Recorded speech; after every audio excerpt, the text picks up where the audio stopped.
Hi guys, this is Alea Jen and welcome back to my YouTube channel. So for today's video, aanuhin ko lang yung sinabi ng isang domestic helper dito sa Hong Kong na ang ganda mo Hong Kong pero nakakapagod ka. So sa ibang tao is grabe, yun yung napagdaanan nila. Grabe guys yung mga amo dito sa Hong Kong. Hindi ko nila lahat kasi marami pa rin namang swerte sa amo. Pero marami ding mga OFW na kalbaryo yung pinagdadaanan dito sa Hong Kong.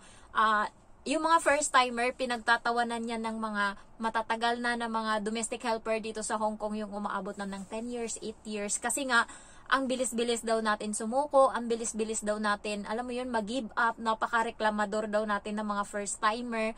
Yun yung sinasabi nila kasi konting ano na daw tayo, suko na. Sila daw ang dami nilang napagdaanan, tsinaga nila, tiniis nila. Totoo naman kasi yun guys, kasi dati yung placement fee nila sa pagpunta dito sa Hong Kong is umaabot ng 100,000 up.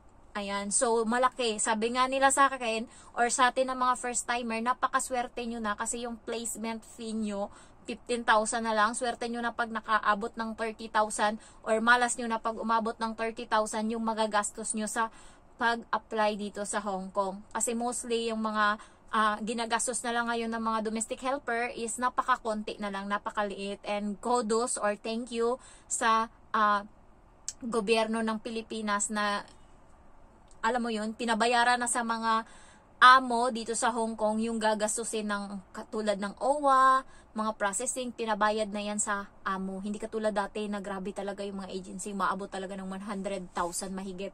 Naisip ko nga dati sa pag-apply ko 2019 kasi ganun pa rin kamahal yung yung singilan. So inaisip ko nga dati is ibenta na lang yung kalabaw. Kinausap ko na yung mama ko noon na ibebenta namin yung kalabaw, bawiin ko na lang pag nakatrabaho ako dito. Kaya kapag nandito ka na, tas yung utang mo doon is ganun-ganun na, maisip mo pa bang mag-give up kahit anong mapagdaanan mo? Syempre isipin mo muna kung paano makabayad ng utang.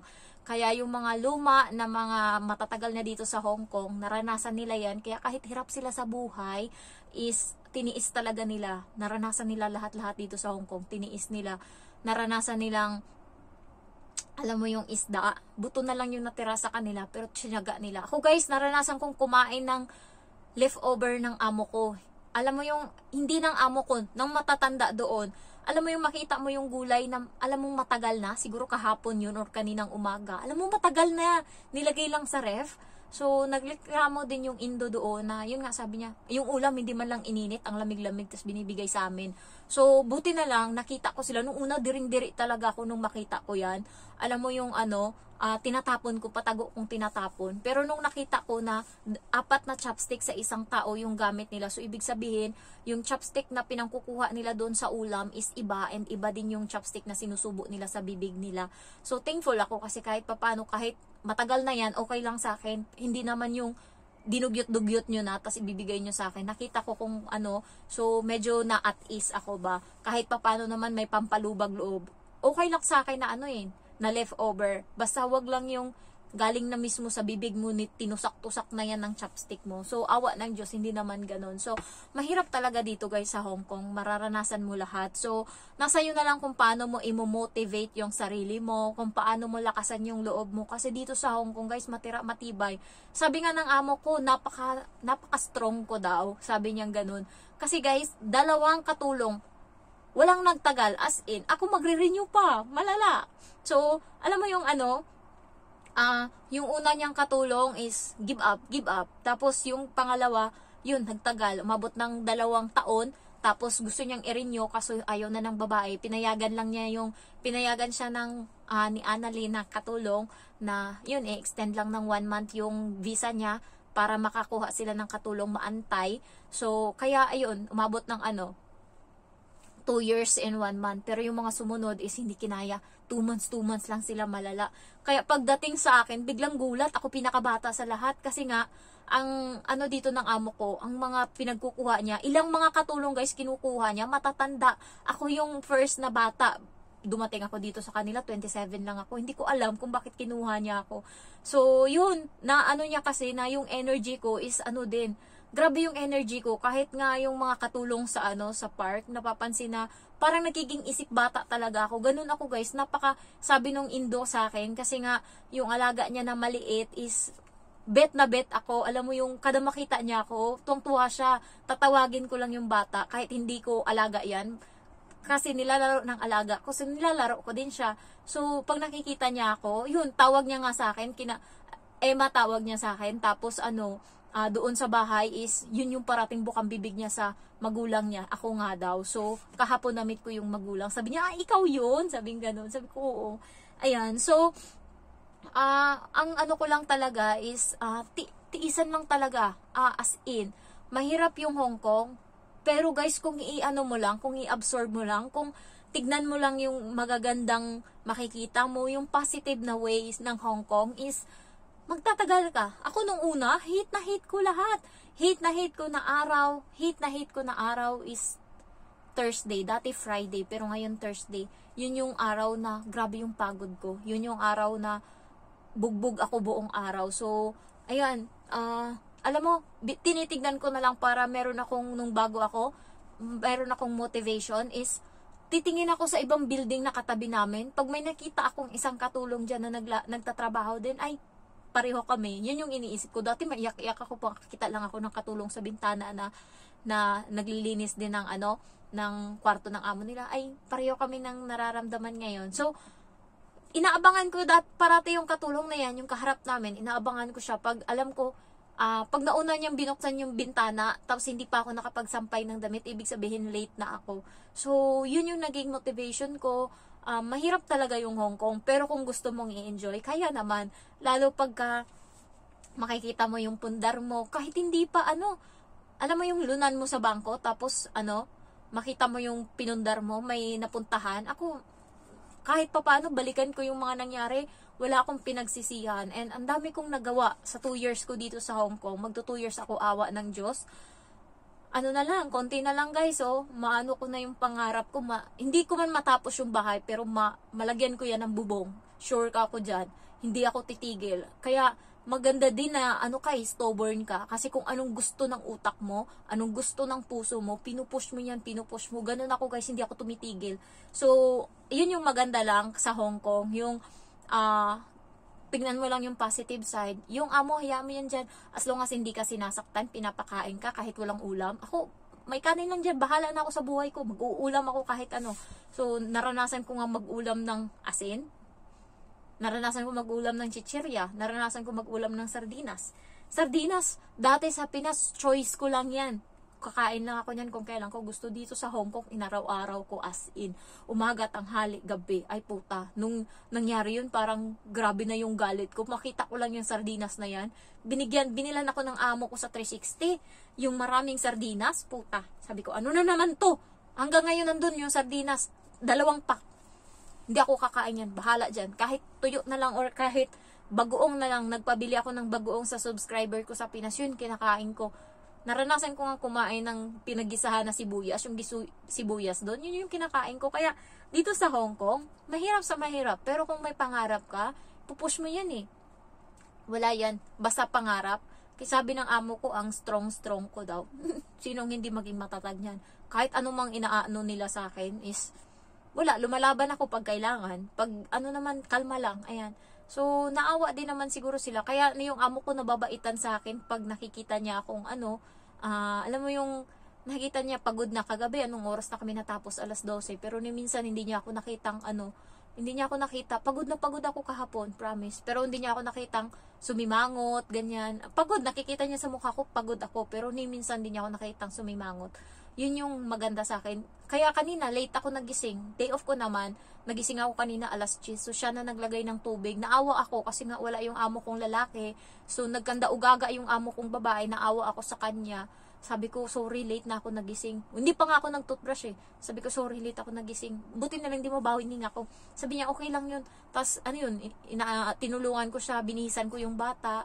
Tapos nilaro ko muna yung bata, tapos yung mga tubig nilagyan ko, kaya nagpasalamat siya sa akin bago siya umalis. Tapos tinanong ako ng bata, bakit hindi ako lumalabas sa day off ko? Sabi ko, ayoko na. gusto ko na matulog sa kwarto, sabi kong ganun. Tapos naintindihan naman nila, and may excuse naman ako ngayon kasi nga natutulog lang talaga ako sa kwarto guys, nakikita yan ng amo ko. Pumasok siya dito isang beses, mainit pa yun nung time na yun, and hindi niya naramdaman na may aircon sa loob ng kwarto. Kasi alam ko kung saan lang ako lulugar. Kapag gagamitin ko lang tong kwarto, pero yung aircon hindi ko bubuksan kasi day off ko eh. So hindi, kahit mainit yan, basta natulog lang ako. Isang beses mainit din kasi nga summer, dito sila sa bahay. Basta nakatulog lang ako sa kwarto, gigising akong as in, alam mo yung tulog na tulog, tapos nagising akong bagong tapos hindi niya rin narinig na nag-off ako ng aircon, ganyan. Basta natulog lang ako talaga. Kaya pinapabayaan ako ng amo ko na matulog kasi nandito lang sa kwarto. Wala akong ginagawa, natutulog lang talaga ako. Kaya yun yung nagustuhan ko sa amo ko. Naintindihan niya rin ako. Give and take kaming dalawa. Naririnig ako ng Chinese dito sa kabila. Bahala sila dyan. Alam naman na nila na nagtatrabaho ako. Char marangal. So, motivation nyo lang always is yung pamilya nyo. Pero kung yung pamilya nyo din yung nagbibigay sa inyo ng stress, huwag na kayong tumawag dun. Ganyan ginagawa ko minsan, lalo ngayon na may utang ako dito sa Hong Kong, so hindi ako nakakapagpadala. Nahihiya ako minsan tumawag kay mamang, kasi nga wala akong may bibigay eh. Kaya hindi ako tumatawag. Nung October, nagbigay ako 3,000. Pero wala na akong natitira sa sahod ko guys. Yung 3,000, kinukuha ko yan sa sahod ko sa YouTube. So binigyan ko siya. Tapos ngayong December, nagbigay din ako 3,000 sa kanya. Yun, tumawag ako. Tapos kanina, may utang kasi sa akin yung kapatid ko na 20,000. Tapos kanina is medyo nalulungkot ako ba kasi nga pag ako wala talaga, pero pag sila kahit wala na ako, pinipilit ko pa para bigyan sila. Tapos kanina minessage ako ng kapatid kong babae na may utang sa akin ng 20,000. Sabi ko sa kanya, pwede mo ako pautangin ng 2,000? Sabi ko, pang Pasko ko sana sa inyo, ibigay mo kay Manong yung 1,000, tapos sa'yo 1,000. Sabi niya, wala talaga akong pera ngayon. Sabi niya ganun. Pero nung nakaraan, marami siyang pera, hindi niya ako nabayaran. Tapos sabi niya, wala talaga akong pera ngayon. Kaya pala siya nag-message kasi manghingi siya, nagpaparamdam, manghingi ng pang Pasko. Kaya binigyan ko, ako pa nagpadala.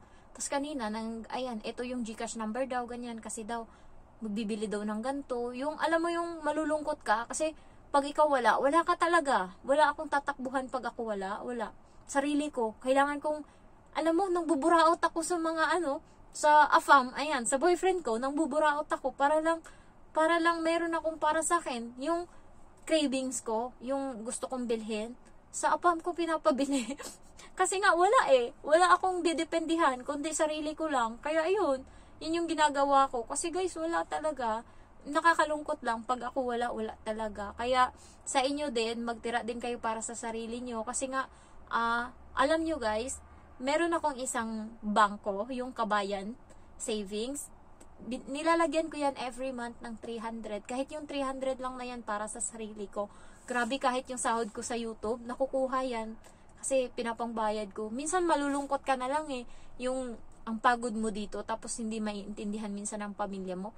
Yung mama ko minsan, lalo pag hindi ako nakakapagpadala, kasi nga nagbabayad ako ng utang dito, mararamdaman mo na parang wala siyang gana makipag-usap. Kaya hindi na ako tumatawag dun.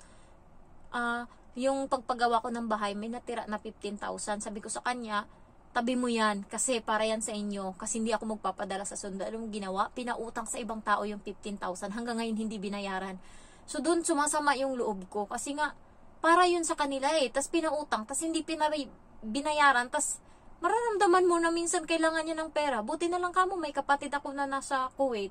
Yun yung nagpapadala ng 10,000 every month. Kasi nga, sabi ko nang wala ng pera, kasi nga inutang ko lang yun. Hindi naintindihan. Kaya minsan nakakasakit din ng loob. Alam niyo yung pampalubag ng loob ko dito sa Hong Kong? Yung pag bumibili ako ng relief. Ayan. Tignan natin ngayon. Nakaubos ako ng 150.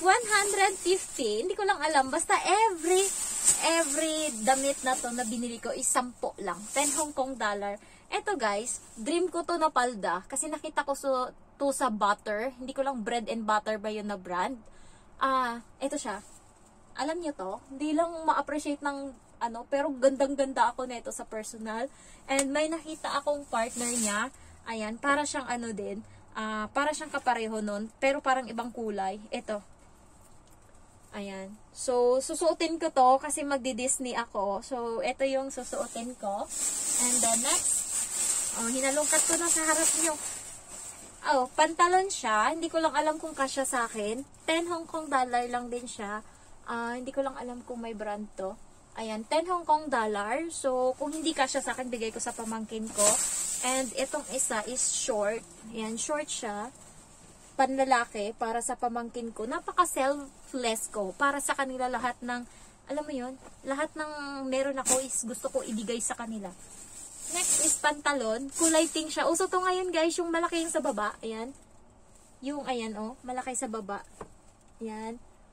Uso to. 10 Hong Kong dollar lang din. Para sa kapatid ko naman to. Ayan. Kasi malaki siya sa akin. Kanya yan. And then, etong pantalon na isa.